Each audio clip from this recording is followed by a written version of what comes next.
आपको याद होगा कि जब पहलगाम अटैक हुआ था तो पीएम मोदी सऊदी अरब में थे और उन्हें वहीं पर पहलगाम अटैक की जानकारी मिली थी। लेकिन वहां हुआ क्या था वो आपको हम बताते हैं।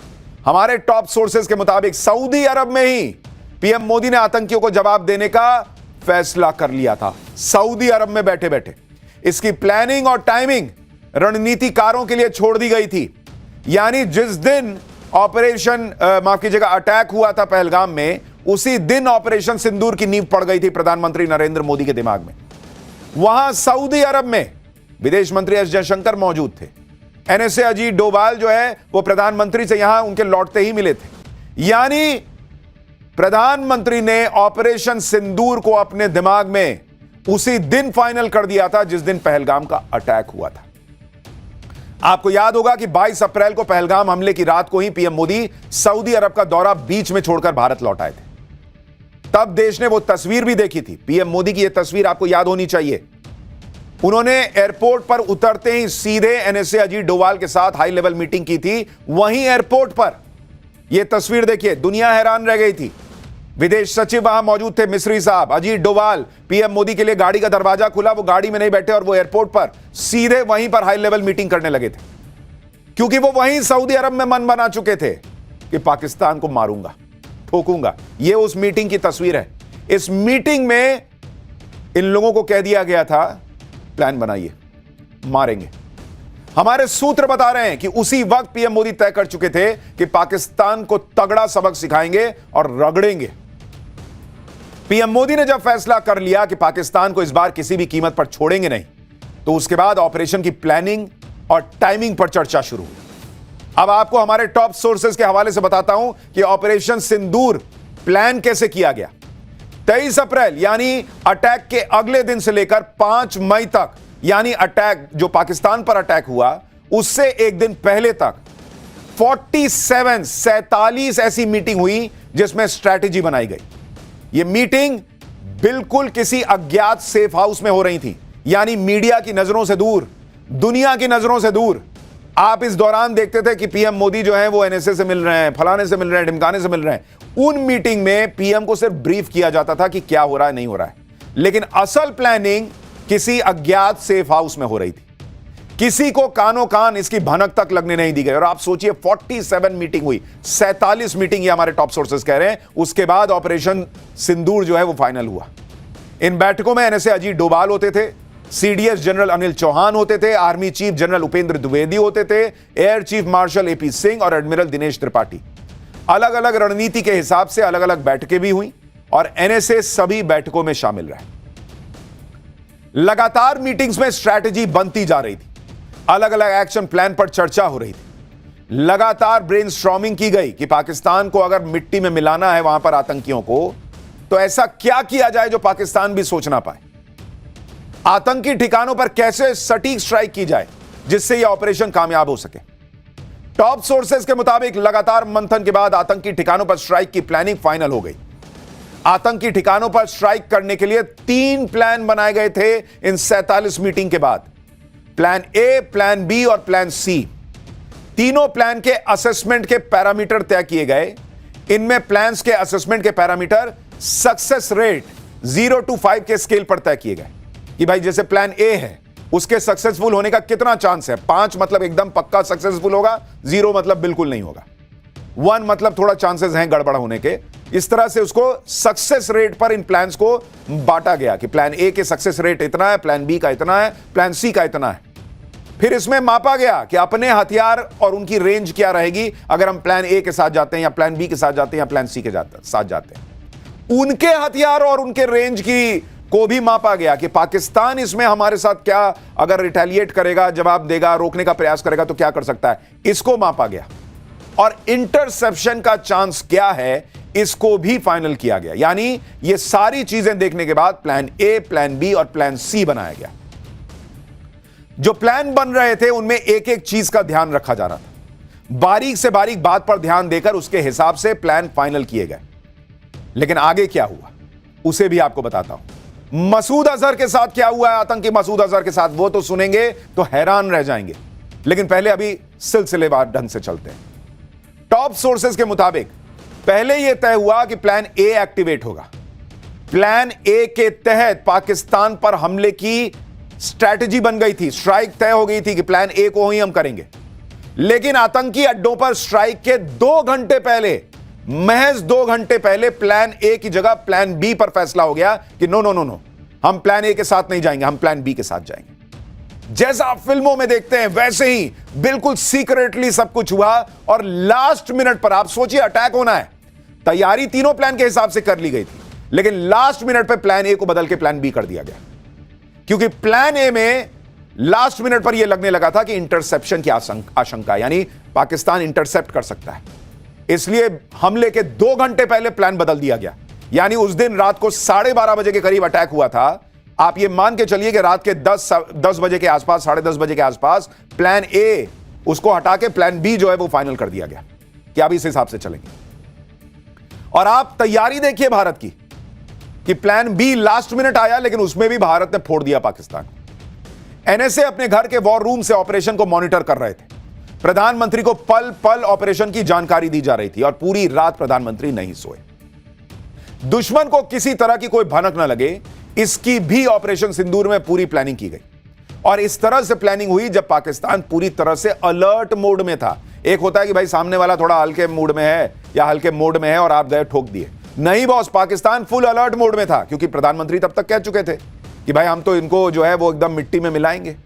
पाकिस्तान के अलर्ट होने के बीच ही ऐसा प्लान तैयार हुआ कि पाकिस्तान को हवा तक न लगे, भनक तक न लगे और वो कुछ कर ना पाए। टॉप सोर्सेज के मुताबिक प्रधानमंत्री का ऑब्जेक्टिव एकदम क्लियर था। आतंक के खिलाफ युद्ध जरूरी है, यानी दुनिया को संदेश आतंक को नहीं सहेंगे ये जाना चाहिए।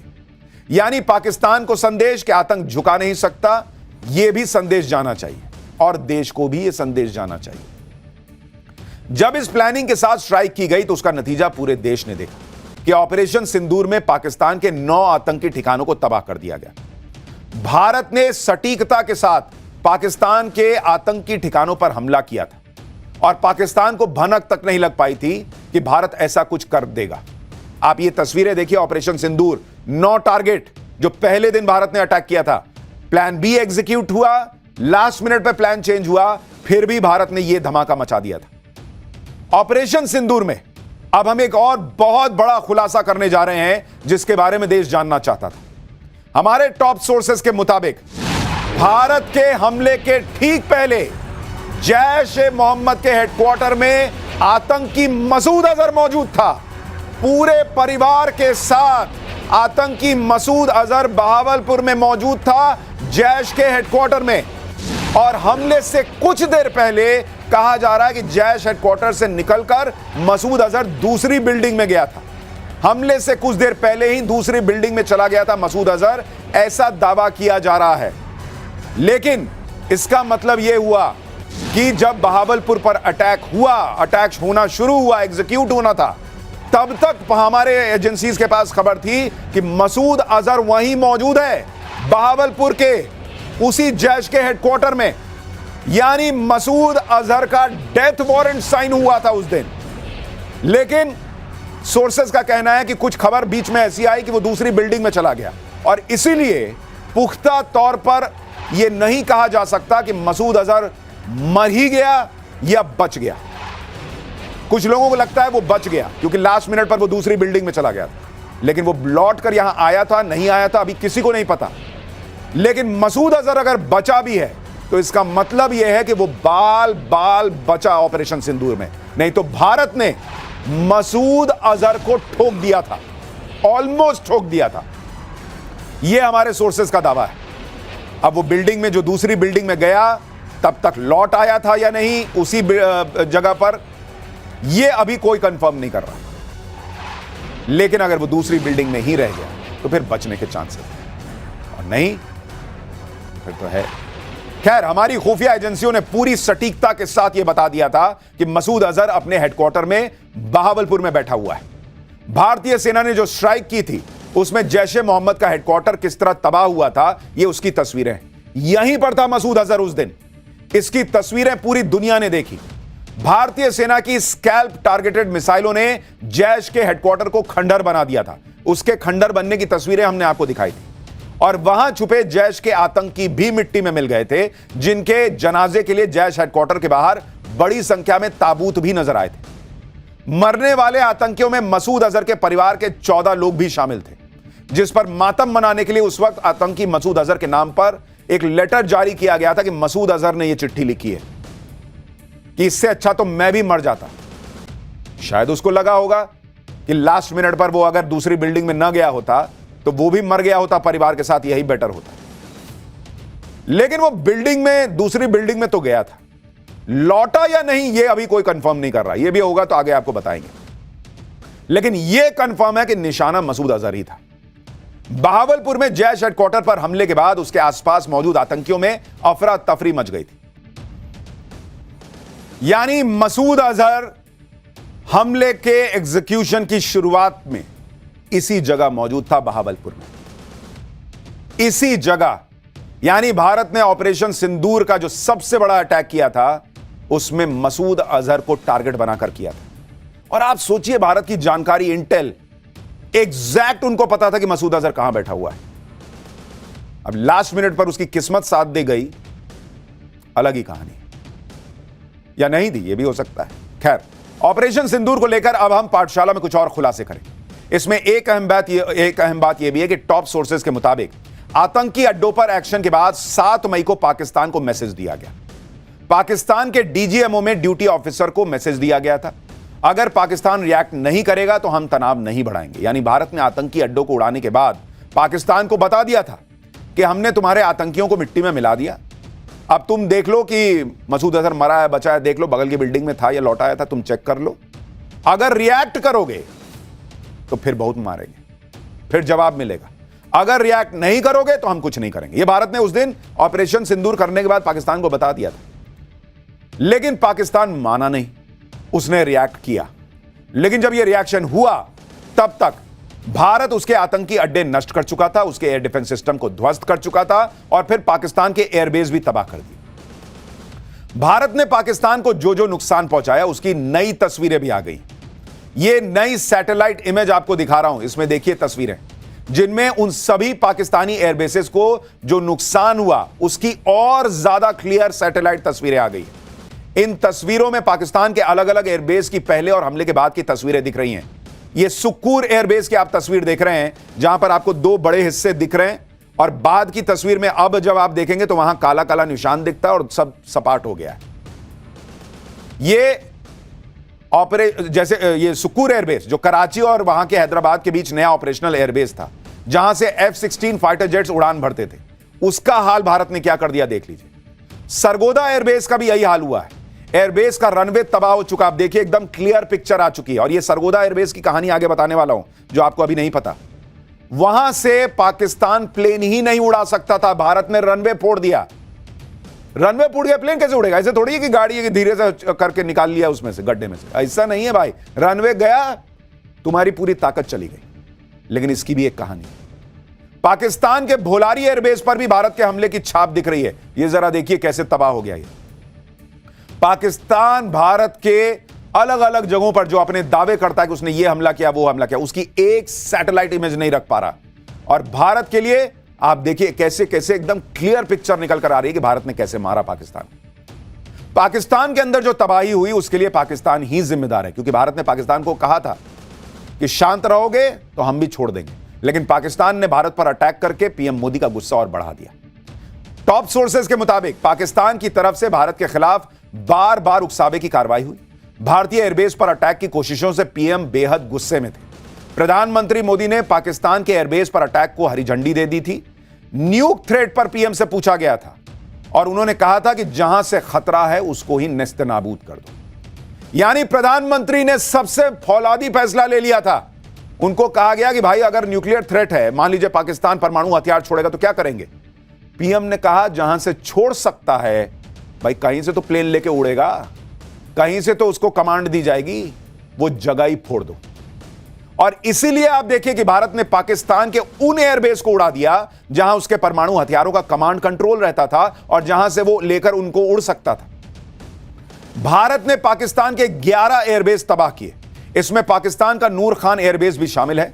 सोशल मीडिया पर नूर खान एयरबेस पर हमले से जुड़े वीडियो वायरल हैं, जिसमें भयंकर धमाके की आवाज होती है और लोग वीडियो बनाकर कह रहे हैं कि पाकिस्तान का नूर खान एयरबेस तबाह हो गया। यह हमने आपको कल तस्वीर दिखाई थी।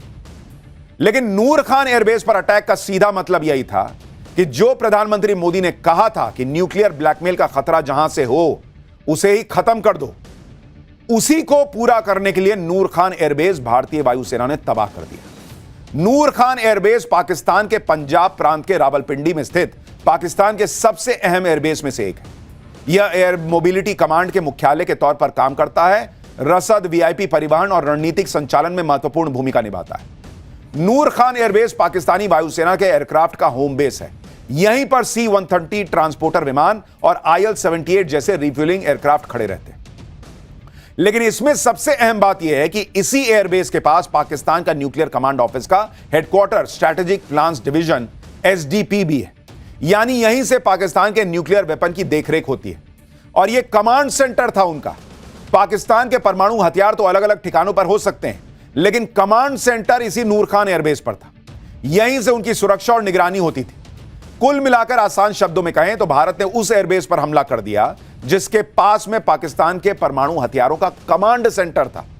यानी इधर पीएम मोदी ने कहा कि ऐसा कर दो कि वो न्यूक्लियर हमला करने की हालत में ही नहीं रहे, और भारतीय वायुसेना ने नूर खान एयरबेस उड़ा दिया। सुरक्षा एक्सपर्ट्स का दावा है कि अगर भारत पाकिस्तान के इस कमांड सेंटर को उड़ा देता तो पाकिस्तान परमाणु हमला करने की स्थिति में नहीं रहता, जो कि हुआ। भारत के इसी हमले को देखकर अमेरिका में भी खलबली मच गई होगी। उसने इस हमले को भारत के पाकिस्तान पर बहुत बड़े अटैक के तौर पर देखा होगा। नूर खान एयरबेस पर अटैक करके भारत ने यह संदेश दे दिया था कि वो न सिर्फ उसके दर्जन भर एयरक्राफ्ट तबाह कर सकता था, बल्कि उसके न्यूक्लियर वेपन सिस्टम का रिमोट कंट्रोल भी उसने तोड़ दिया। और इसलिए कहा जा रहा है कि पाकिस्तान भीगी बिल्ली बनकर आया था भारत के पास की सर छोड़ दीजिए। भारतीय सेना ने भी पाकिस्तान के नूर खान एयरबेस की तबाही की तस्वीरें और वीडियो जारी की थी, जिसमें साफ दिखता है कि वहां कैसे धमाका हुआ था और कैसे वो तबाह हुआ था। नूर खान एयरबेस की सैटेलाइट इमेज में तबाही दिखती है। पहली इमेज में दो तस्वीरें हैं, हमले से पहले की और हमले के बाद की। इसमें भी आप देखिए नूर खान एयरबेस पूरी तरह से तबाह है और जो टारगेटेड साइट है वो एकदम सही दिख रही है। हमले के बाद वो साइट तबाह हो जाती है, पहले सही दिखती है, बाद में तबाह दिखती है। यानी नूर खान एयरबेस, वहां पर पाकिस्तान के एयरक्राफ्ट भी खड़े थे। इसके अलावा भारत ने सरगोदा एयरबेस पर भी अटैक किया। यानी प्रधानमंत्री नरेंद्र मोदी ने जो कहा था कि भाई ऐसा फोड़ दो कि न्यूक्लियर अटैक का कोई चांस ही न रहे, तो नूर खान एयरबेस और दूसरा सरगोदा, वहां भी प्रधानमंत्री के कहते ही भारतीय वायुसेना कहर की तरह टूटी।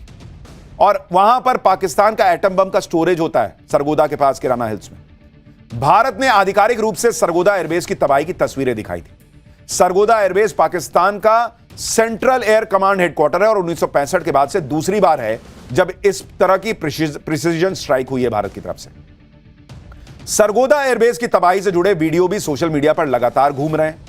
पिछले कई दिनों से किराना हिल्स की बहुत चर्चा हो रही है। ये किराना हिल्स की तस्वीर है। सरगोदा के किराना हिल्स का भी एक वीडियो वायरल हो रहा है। इस वीडियो के दावे के मुताबिक किराना हिल्स पर भारतीय सेना ने मिसाइल से हमला किया था। हालांकि हमारी वायुसेना ने कहा कि हम नहीं जानते किराना हिल्स में क्या, हमने नहीं मारा उन्हें। लेकिन दुनिया भर में चर्चा है कि भारत ने फोड़ दिया, जहां से न्यूक्लियर हथियार निकलते उन दरवाजों को ही फोड़ दिया।